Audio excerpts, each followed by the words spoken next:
Ubisoft's being cheeky again, cheeky enough to warrant its own video rather than have me wait for an Oh Ubisoft segment on the Gymquisition, and I, as you might expect, got a lot of correspondence regarding this one. But if you didn't know, Rainbow Six Siege is effectively raising its price from $40 to $60 years after launch. After February 13th, 2018, the standard edition of Rainbow Six Siege, which is $40, is going away, killed off, in the bin, to be replaced by the advanced edition for $60. That extra $20 will get you some cosmetic item packs and some in-game currency. You won't get any actual characters out of it, although you can use the in-game currency to buy them. And that is about it for the extra 20. You get 600 Rainbow Six credits and 10 Outbreak Collection packs, which will tie into the new zombie-flavoured event, fittingly enough, called Outbreak.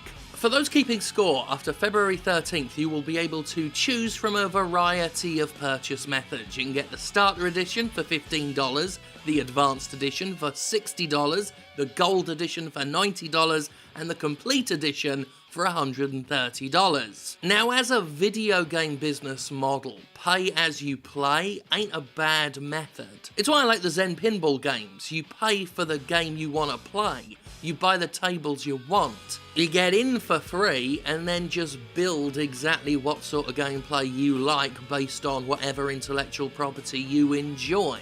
That's good, but this is a major AAA game and it's not just that one business model. They do this on top of all the other avenues of revenue they have, which is part and parcel why I don't buy that video games are too expensive to make excuse, because companies go for everything, not just one of these methods of recouping their losses. So look, I ain't going to argue against the idea that games do need to look at monetization and ways of keeping their businesses afloat. That's just reasonable. But until a company actually gets a spine and shows us real fucking figures, actual data, backing up this idea that they need to do all of this stuff, microtransactions, glorified gambling, season passes, collector's editions, tiered editions, digital deluxe editions, merchandising, tax havens, royalties, get-out clauses. I just can't be convinced that all of that together is anything more than simple, pure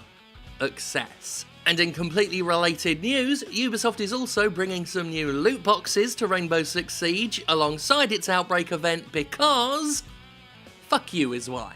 These new Outbreak packs cost $2.50 each, contain exclusive items, and only exist until the event continues. That's right, this is a limited time offer, so buy, you dogs! As with Ghost Recon Wildlands, Ubisoft is making it very clear that it's the good guy here, the generous one, the one doing you a favour. The so-called Outbreak Collection will only be made up of cosmetic items. They bold the word only. They also bold no duplicates, just to let you know how magnanimous this company is. Now, I've learned after taking pot shots at the way Ubisoft lied about The Division, taking pot shots at Wildlands, taking pot shots at Rainbow Six Siege, that Ubisoft has a lot of loyal defenders, and they're going to be a little bit annoyed that not everybody has fallen to their knees and kissed the ring of Ubisoft in gratitude and awe at how generous, philanthropic, selfless they're being here.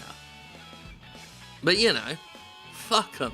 The way Ubisoft spins loot boxes might be my favourite new thing of late. The Outbreak Collection is composed of a total of 50 unique items and no duplicates. What this means is, if you acquire 50 Outbreak packs, we guarantee that you will have the entire collection, including the elite uniform. The Outbreak packs can only be acquired for 300 Rainbow Six credits each. So when they say you only have to acquire 50, they mean you have to buy 50 of them if you want everything. But to keep up the generous streak, you will get 4 of these boxes if you log in during the Outbreak event, which of course has nothing to do with the game getting its psychological hooks into you. Rainbow Six Siege has been out for a number of years, and by all accounts and in all fairness, it's gotten better over time and might very well be in its prime right now. But we're definitely seeing a pattern with Ubisoft here, where they're adding in these extra monetization things months, weeks, years after the fact, sneaking them in. It's something Electronic Arts used to do, and Ubisoft's just picked up that ball and ran with it. They said there weren't going to be any microtransactions in The Division, and then they smuggled them in. They waited almost a year for Wildlands to go out and be a big success, and then they popped loot boxes in there. And now here we are, year 3 of Rainbow Six Siege, and along comes the gambling. All the while, Ubisoft is on its hands and knees grovelling for acceptance by claiming that it's given us so much. It's given us the shirt off its back, for God's sake. And at least it's not Battlefront 2, which I think is going to be the line of 2018. Not said verbatim, but implied every time a publisher wants to look good. That's what they mean by this bolded out stuff. That's what they meant by all that apologia accompanying the Ghost Recon Wildlands announcement. Battlefront 2 has allowed companies to just shrug and go, well, we're not that, so anything we do is fine and dandy. Which is something I said was coming, it's something I said people would buy, and it's being borne out pretty much as I expected. The TRDW version of this is... oh, Ubisoft.